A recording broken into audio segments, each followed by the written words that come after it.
meron bang ni isang mahirap na Pilipino na maaapektuhan sa pag-zero ng allocation sa PhilHealth budget? Hindi nyo pera yan, ha? Kayo'y empleyado ng gobyerno, parang tayong lahat, ha? Babayaran nyo dapat in a timely manner lahat ng mga pinauutangan ninyo. That's fiscal discipline. I think your background is finance. Ibalanse nyo ang fiscal discipline at saka ang serbisyo sa mga nangangailangan na mga miyembro ng PhilHealth. I'd like to listen for a while, then I have questions. May I know how long this hearing will last? If it will last until right before session? Yes, yes. Okay. Yes. I'll listen for a while and I will interject because I know that this hearing has been going on for a couple of hours, and I might be repeating some of the questions that were asked, but I would, yeah. I'm sure the question, okay, Mr. Chair, I'm sure the question of whether the zero budget, because your GOCC anyway, will affect the services. And I've read the statements both of the President and CEO of PhilHealth as well as the Health Secretary that it will not in any way affect. But with that statement, it would not encourage the President or Congress, assuming, because we don't know whether we will have to, both houses will have to reconvene, if it will be called for a special session, or whether something will be done just in the executive on what is legally possible for them to amend it without violating the law. So with that statement, when you said that we can proceed anyway because you have so much unused funds amounting to, may we know, 600, what is the amount, just to be accurate? Your Honor, CEO? 489 billion. Million. 489 billion. Billion. Billion, Your Honor. 489. So with your statement, so the 600 we see in press statements is inaccurate. Plus reserves. Yeah, give us the whole picture, please. Then it's accurate, Your Honor. Around 600 billion. 600 billion. Yes. To say it as such, what is the 489 and why is it 600? You know, when we ask these questions, and my question is very basic, how much do you have? Don't let us draw information from your brains. 489. And then the DOH secretary says there's reserve of 600. So total is 600. So kindly tell us the truth of how much total, whether it is called reserve, what is the 489 called, so that we have a full picture. Because otherwise, if you did not persist in my questioning, then I would have thought that the news reports were inaccurate and the statements of the DOH secretary would have been inaccurate because I saw 600B. But the CEO would say it's 489.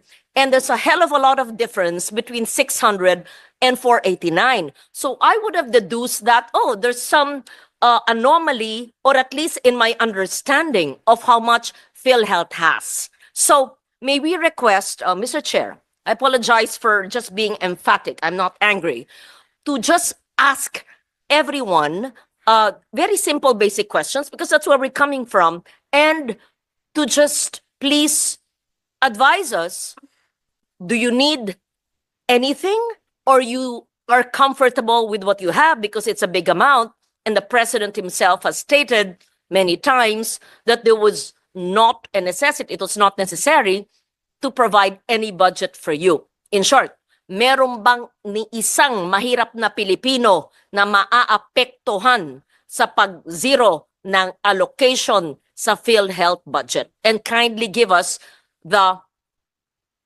definition of the 489 and the whole 600. What is the difference? Reserve. What is a 489? If the balance is reserve, what is a 489? Yeah, in simple terms. Thank you.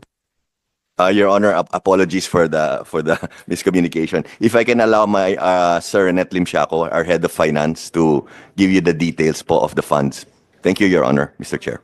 But Mr. Chair, if this was already put on record earlier, then I submit, then I will just look at the records. But if the 600 detailed of the funds was not yet given on record, that's important to us.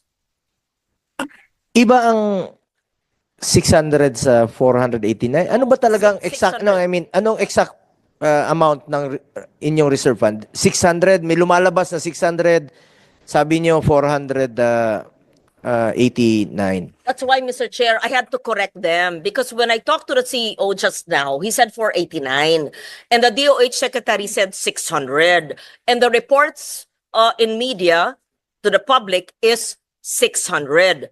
That is why he admitted it's actually 600. So kindly give us the breakdown of the 600 billion and if the difference between 600 and 489 is reserve, how do you determine what is reserve? What is the reserve definition of terms used for? What is a 489? And give us the breakdown, please. And in what bank is it deposited? What kind of a deposit is it? Is it a time deposit? How much is the interest? And where does the interest go? So what is the principal? What bank? Who's account officer in charge? Are these several banks? What is the, give us the details of the 600. Is it 600B? 600.1001? I mean, ano ba?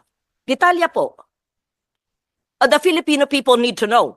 And my second question would be, meron ba ni isang Pilipino na maaapektuhan dahil siniro? Hindi kami ha, wala ako sa BICAM ha, na siniro ang PhilHealth. At yung mga, pangatlong tanong, yung mga ospital at mga serbisyo na umaangal sa amin dahil kami ang nasa field na marami raw babayaran ang PhilHealth sa kanila, bakit nyo para naman kayong may rubber band sa mga pockets ninyo na may pera ayaw ilabas? Hindi nyo pera yan ha. Kayo'y empleyado ng gobyerno, parang tayong lahat ha. Babayaran nyo dapat in a timely manner lahat ng mga kinauutangan ninyo. That's fiscal discipline. I think your background is finance. Ibalanse nyo ang fiscal discipline at saka ang serbisyo sa mga nangangailangan ng mga miyembro ng PhilHealth. At nandito ang mga author ng Universal Health Care. At dapat sa Universal Health Care, sa aking pag-iintindindi, dahil ako rin ay isa sa mga author, ay point of care. Hindi na kailangan maglabas ng ID. Hindi na kailangan ng guarantee letter sa mayor, congressman, senator. Ay inaasikaso na sa pampublikong ospital. Inaasikaso na sa may MOA ang DOH. So lahat na. And just for the record, Mr. Chair, and the principal author and sponsor, Senator JV, and you would know that because you were my vice chair when I was finance. Even before the universal health care was enacted into law, Senator JV, what did I do? What did we do? You were my vice chair for health. I covered, as chairman of finance, every Filipino, every indigent Filipino. Sec Mina Pangandaman knows this. She's now the DBM secretary. She was with me. Alam to ni Attorney Yoli Doblon, where is she? She was the head of the LBRMO. Director Irene knows this. She was also the deputy staff of Attorney Doblon. Kaya ng national budget, wala pang universal health care na lahat ng mahirap, point of care, pagpasok, hindi kailangan magpakita ng ID o GL ng lahat ng pampublikong ospital bago magkaroon ng batas. At salamat na isa batas namin. Okay, pakisagot po. Maraming salamat. Before you answer that, no, Senator Ligarda, na-discuss na po natin, Ma'am Lauren, na-discuss po namin earlier ito, some sa mga questions mo. Pakisagot lang po, Mr. Renato Limsiaco, kung ano yung tama, no? Kung 600 o 489. Kasi nung budget hearing, iba yung binakita nyo sa amin na figures. So, iba't ibang figures ang lumalabas ngayon. Pangalawa, Senator Lauren, pang 11th hearing ko na po ito ng Committee on Health. Naka-anim na po ako sa PhilHealth dito. At nung sabi ko nga sa kanila, wala sanang excess funds, wala sanang reserve funds, kung yung inimplementa nila ng maaga, yung expand benefit packages, increase case risk, This week lang po sila nagkandarapa to increase the case rates. This week lang po sila nagkandarapa to expand benefit packages. So kung inagahan yon, walang excess funds na wawalisin ng National Treasury, walang reserve fund na makikita at maraming pasyente ang makikinabang, yung mga mahirap nating kababayan. Kung inaksyonan po ito ng maaga. Anyway, sagutin niyo po yung katanungan ni Senator Yeah. Lauren. Mr. Chair, pakisagot kasi lahat ng ating pinaikot-ikot dito, nasabi nga nyo, 11 hearings na. Simple lang po ang tanong ko, sa inyo po nang galing yung figures nyo. Meron kayong 600 billion. Sabi nyo, yung balanse, if you deduct magkano 489 600 minus 489, yung diferensya nun, investment, reserve. Definition of terms, ano po yung reserve? Tapos sinabi din nyo, meron kayong 489 billion sa investment portfolio. Gusto ko maintindihan, ano ba ang ibig sabihin ng investment portfolio? What is the nature of the investment? It has to be discussed. That is not your money, that is public money. What is the risk profile? How much is the forecast revenue and for what? And what are the financial institutions where this is lodged? And I would like them to explain to us because kinakaltasan lahat kami, tayo, ng PhilHealth. Kayo ang may hawak. Habang namamatay ang mga tao, humihingi ng guarantee letter ang habang proseso. While you are floating in billions, hundreds of billions of cash. So, definition of terms, ano po yung risk profile, at sinong may hawak ng pera ng taong bayan na nakalaan sa PhilHealth. Simple lang po maaring sa Filipino tayo magsalita para maintindihan dahil gusto rin namin malaman. Salamat po. Mr. Chair. Pakisagot lang po na yung exact amount talaga ng reserve fund ninyo. Maraming salamat, Mr. Chair. Based on our financial report, Mr. Chair, this one is October 2024. Our reserve fund is in the amount of 281 billion pesos. This reserve fund is provided in the law that the PhilHealth should set up a reserve fund equivalent for its 2 years operation. So 281 billion pesos. And we have a surplus of 150 billion pesos, meaning from our members' equity minus the reserve fund of 281, the difference, the surplus or the excess is 150 billion pesos. Mr. Chair, honorable members of the committee. Now, as to our investment, Sandali po. Yung 281, sabi nyo, nakasaad po sa batas Apo. na kailangan. O sige, pakita nyo mamaya yung provision sa batas creating PhilHealth, right? Or the universal healthcare, which? opo, Which? Ano opo? Dalawa po. The batas, yung batas creating PhilHealth or the universal healthcare law. Hindi po opo. Ano po sa dalawa? Ang nagsaad sa batas. At kung meron pong kayong provision, pakilagay sa record para maliwanag po, para hindi whim, para malaman ng taong bayan na may basihan. So kung 281 reserves, ipaliwanag nyo, anong ibig sabihin ng reserves? Anong batas ang nagsasaad na kailangan may 281 nakareserba? Pangalawa, yung 150 billion in surplus, paliwanag din nyo po ano yung basis niyan. Batas rin ba? Kami ba ang gumawa ng batas? Or ito ba ho, ano ang sinusunod nyo? Tapos, i-add natin si 281 at saka si 150 mula sa 600, yung balancing yun, akin na, saan po yun ginagamit? Yan. Salamat po.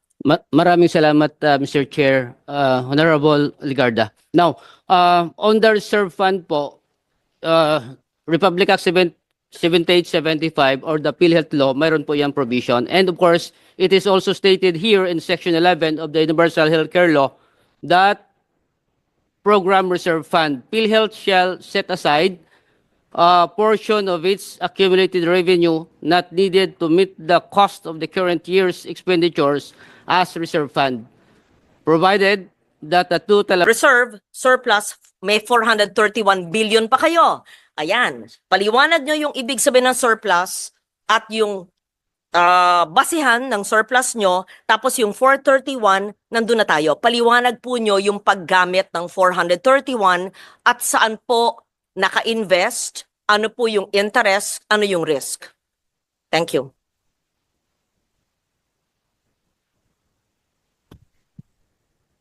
Maraming salamat, Mr. Chair, Honorable Ligarda.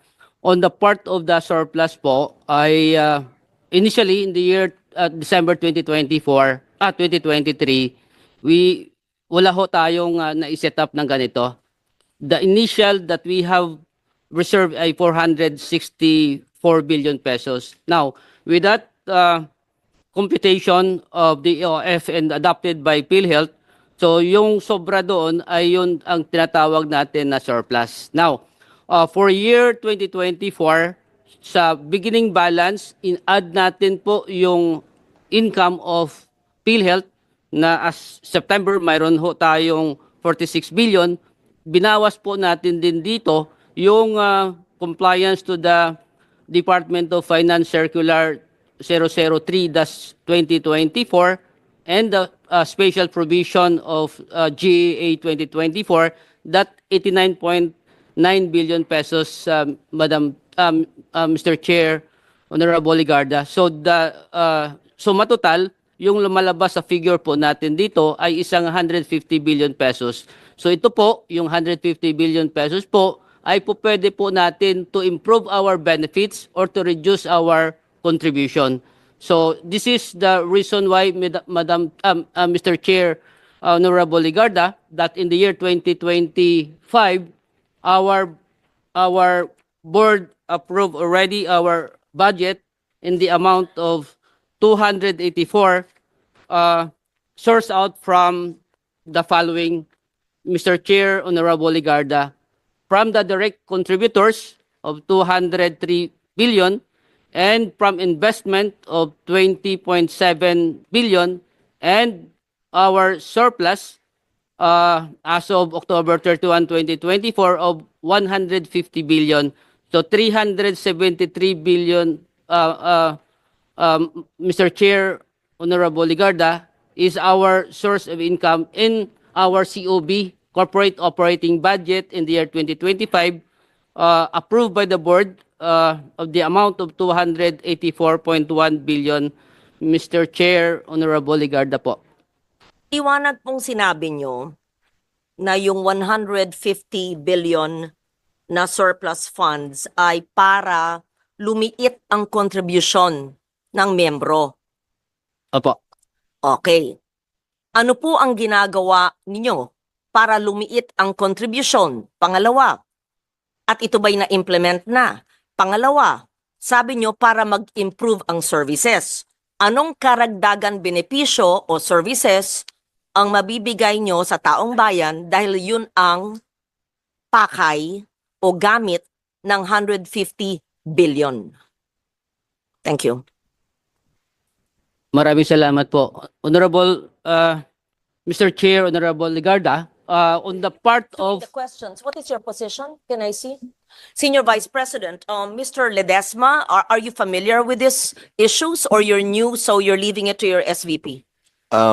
I can answer the issues, Your Honor. It's just that for the finance-related issues, I felt Okay, feel free to answer, please. And Mr. I can't see the person answering. Mr. Limishaco has been with PhilHealth for a while. Okay. Oh, both of you can answer, please. Yeah, thank you. Maraming salamat po, Honorable Ligarda. On the part of PhilHealth po, as provided by law or ang nakalagay. So we are more on the expansion of benefits.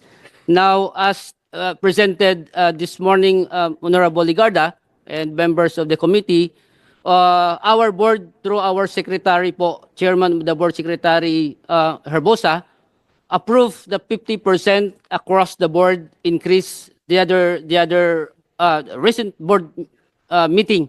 That 50% po of the Hindi po service.